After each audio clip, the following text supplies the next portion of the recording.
Bahagianya orang yang hidup menurut Taurat Tuhan. Berbahagialah orang-orang yang hidupnya tidak bercela, yang hidup menurut Taurat Tuhan. Berbahagialah orang-orang yang memegang peringatan-peringatannya, yang mencari Dia dengan segenap hati, yang juga tidak melakukan kejahatan, tetapi yang hidup menurut jalan-jalan yang ditunjukkannya. Engkau sendiri telah menyampaikan titah-titahmu, supaya dipegang dengan sungguh-sungguh. Sekiranya hidupku tentu untuk berpegang pada ketetapanmu, maka aku tidak akan mendapat malu apabila aku mengamat-amati segala perintahmu. Aku akan bersyukur kepadamu dengan hati jujur apabila aku belajar hukum-hukummu yang adil. Aku akan berpegang pada ketetapan-ketetapanmu. Janganlah tinggalkan aku sama sekali. Surat Paulus yang pertama kepada jemaat di Tesalonika. Tesalonika pasal 1. Salam.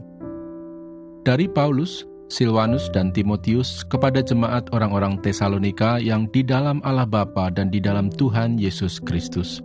Kasih karunia dan damai sejahtera menyertai kamu. Buah pemberitaan Paulus. Kami selalu mengucap syukur kepada Allah karena kamu semua dan menyebut kamu dalam doa kami, sebab kami selalu mengingat pekerjaan imanmu, usaha kasihmu dan ketekunan pengharapanmu kepada Tuhan kita Yesus Kristus di hadapan Allah dan Bapa kita. Dan kami tahu, hai saudara-saudara yang dikasihi Allah, bahwa Ia telah memilih kamu. Sebab Injil yang kami beritakan bukan disampaikan kepada kamu dengan kata-kata saja, tetapi juga dengan kekuatan oleh Roh Kudus dan dengan suatu kepastian yang kokoh. Memang kamu tahu bagaimana kami bekerja di antara kamu oleh karena kamu, dan kamu telah menjadi penurut kami dan penurut Tuhan. Dalam penindasan yang berat, kamu telah menerima firman itu dengan sukacita yang dikerjakan oleh Roh Kudus, sehingga kamu telah menjadi teladan untuk semua orang yang percaya di wilayah Makedonia dan Akaya. Karena dari antara kamu firman Tuhan bergema, bukan hanya di Makedonia dan Akaya saja, tetapi di semua tempat telah tersiar kabar tentang imanmu kepada Allah, sehingga kami tidak usah mengatakan apa-apa tentang hal itu.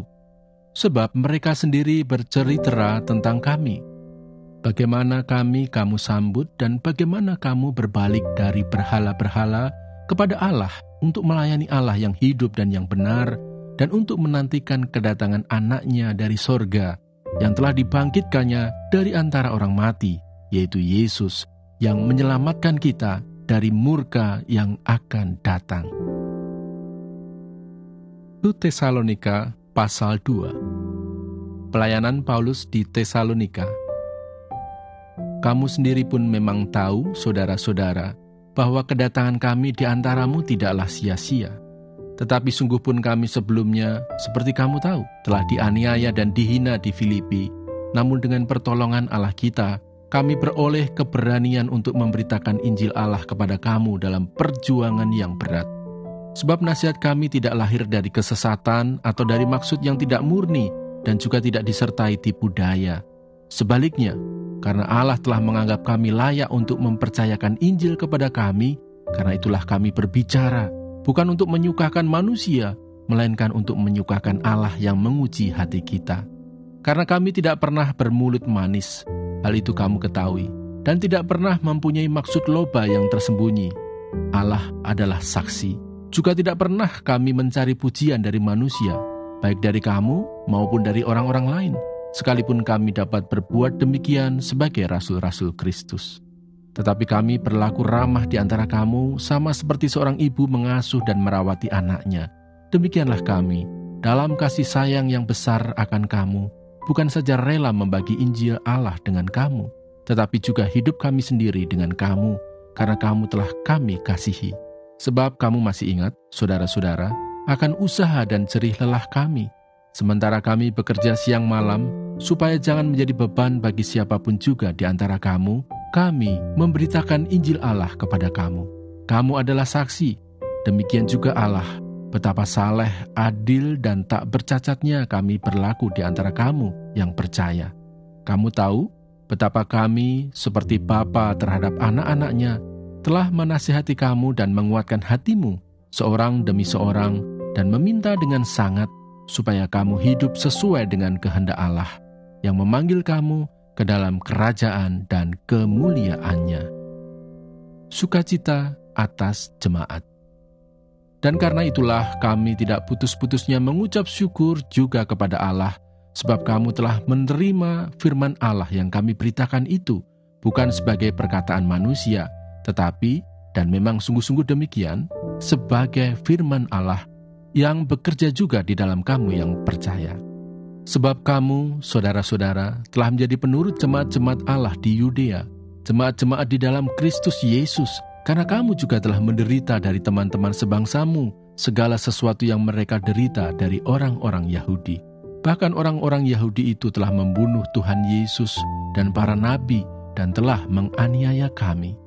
Apa yang berkenan kepada Allah tidak mereka pedulikan, dan semua manusia mereka musuhi, karena mereka mau menghalang-halangi kami memberitakan firman kepada bangsa-bangsa lain untuk keselamatan mereka.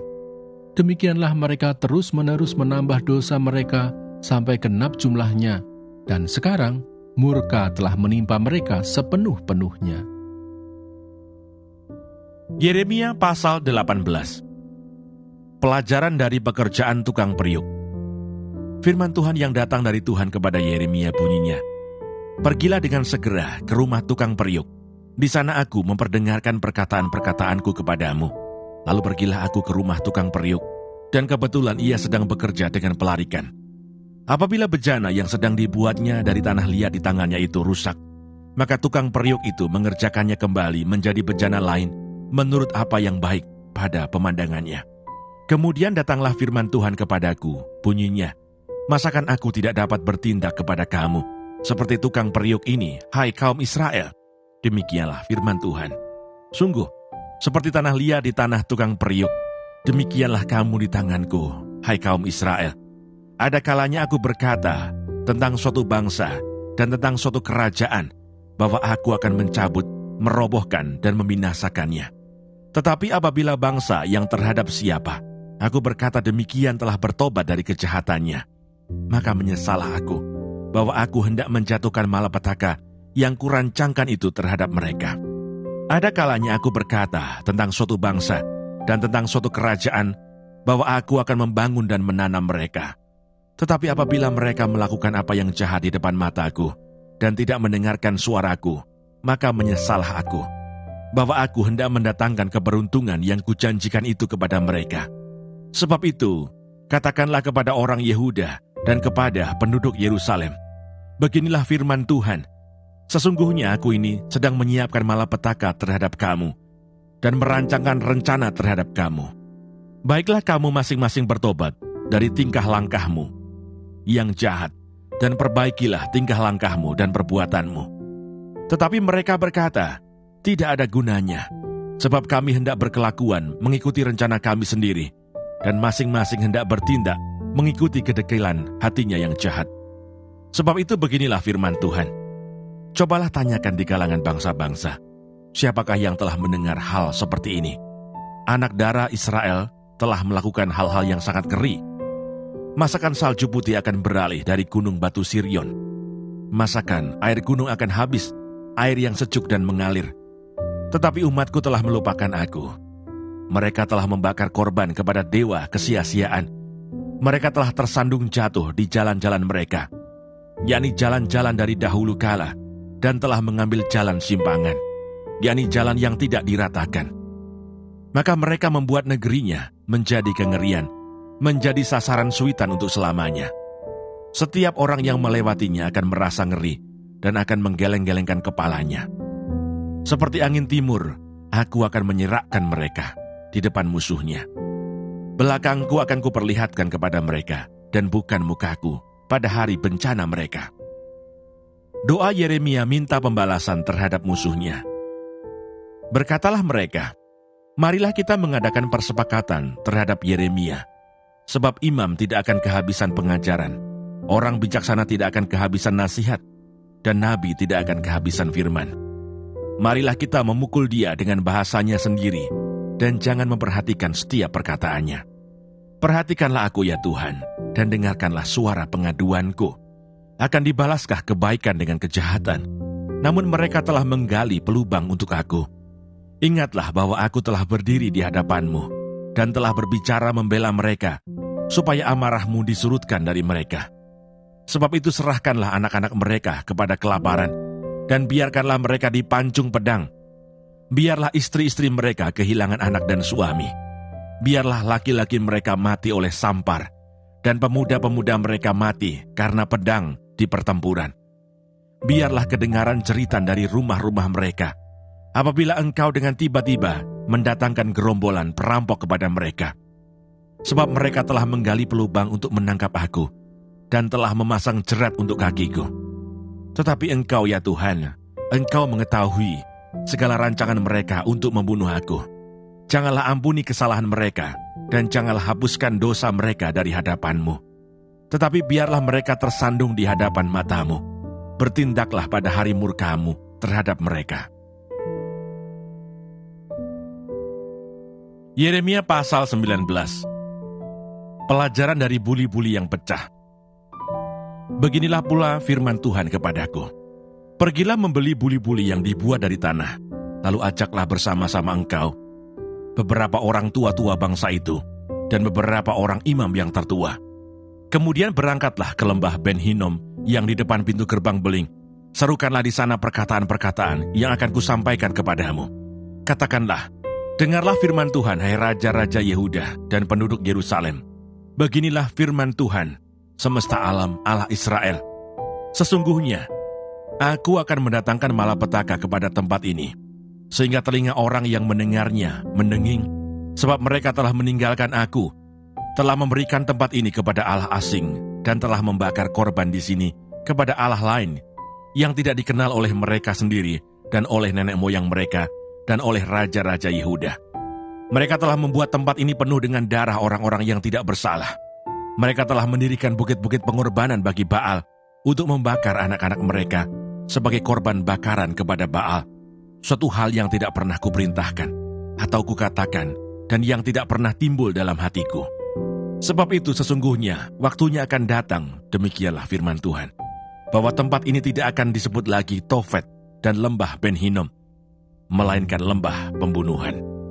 Aku akan menggagalkan rancangan Yehuda dan Yerusalem di tempat ini, dan aku akan membuat mereka rebah oleh pedang di depan musuh mereka, dan oleh tangan orang-orang yang ingin mencabut nyawa mereka. Aku akan membiarkan mayat-mayat mereka dimakan oleh burung-burung di udara, dan oleh binatang-binatang di bumi. Aku akan membuat kota ini menjadi kengerian dan menjadi sasaran suitan. Setiap orang yang melewatinya akan merasa ngeri dan bersuit karena segala pukulan yang dideritanya.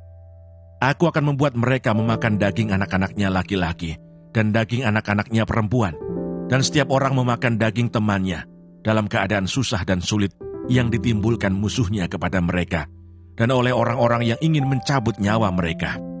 Selanjutnya pecahkanlah buli-buli itu di depan mata orang-orang yang turut bersama-sama engkau. Katakanlah kepada mereka, beginilah firman Tuhan semesta alam. Demikianlah akan kupecahkan bangsa ini dan kota ini, seperti orang memecahkan tembikar tukang periuk, sehingga tidak dapat diperbaiki lagi. Dan Tofet akan menjadi tempat penguburan, karena tidak ada tempat lain untuk menguburkan. Begitulah akan kulakukan kepada tempat ini, demikianlah firman Tuhan. Dan kepada penduduknya, aku akan membuat kota ini seperti Tofet. Rumah-rumah Yerusalem dan rumah-rumah para raja Yehuda akan menjadi najis seperti tempat Tofet, yakni segala rumah yang di atas sotohnya orang membakar korban kepada segala tentara langit dan mempersembahkan korban curahan kepada Allah lain. Ketika Yeremia pulang dari Tofet, kemana Tuhan telah mengutusnya untuk bernubuat, berdirilah ia di pelataran rumah Tuhan dan berkata kepada segenap orang banyak, beginilah firman Tuhan semesta alam, Allah Israel. Sesungguhnya, aku akan mendatangkan ke atas kota ini dan ke atas segala kota sekitarnya seluruh malapetaka yang telah kukatakan akan menimpa mereka, sebab mereka berkeras kepala dan tidak mendengarkan perkataan-perkataanku. Yeremia pasal 20. Kutuk atas Pasyur karena memenjarakan Yeremia. Pasyur bin Immer, imam yang pada waktu itu menjabat kepala di rumah Tuhan, mendengar Yeremia menubuatkan perkataan-perkataan itu. Lalu Pasyur memukul Nabi Yeremia dan memasungkan dia di pintu gerbang Benyamin yang ada di atas rumah Tuhan. Tetapi ketika Pasyur keesokan harinya mengeluarkan Yeremia dari pasungan itu, berkatalah Yeremia kepadanya, Tuhan akan menyebut namamu bukan Pasyur, melainkan kegentaran dari segala jurusan. Sebab beginilah firman Tuhan, sesungguhnya aku akan membuat engkau menjadi kegentaran bagimu sendiri dan bagi semua sahabatmu. Mereka akan rebah mati oleh pedang musuhnya di depan matamu sendiri. Dan seluruh Yehuda akan kuserahkan ke dalam tangan Raja Babel, yang akan mengangkut mereka ke dalam pembuangan ke Babel, dan memukul mati mereka dengan pedang. Juga harta benda kota ini, segala hasil jerih payahnya, segala barangnya yang berharga, dan segala barang perbendaharaan raja-raja Yehuda, akan kuserahkan ke dalam tangan musuhnya, yang akan menjarah, mengumpulkan, dan membawa semuanya itu ke Babel. Mengenai engkau, hai Pasyur, dan semua orang yang diam di rumahmu, kamu akan diangkut tertawan. Engkau akan sampai ke Babel, dan akan mati di sana, dan akan dikuburkan di sana. Engkau ini dengan semua sahabatmu yang kepadanya engkau telah bernubuat palsu. Keluh kesah Yeremia akibat tekanan jabatannya. Engkau telah membujuk aku, ya Tuhan, dan aku telah membiarkan diriku dibujuk. Engkau terlalu kuat bagiku, dan engkau menundukkan aku. Aku telah menjadi tertawaan sepanjang hari. Semuanya, mereka mengolok-olokkan aku.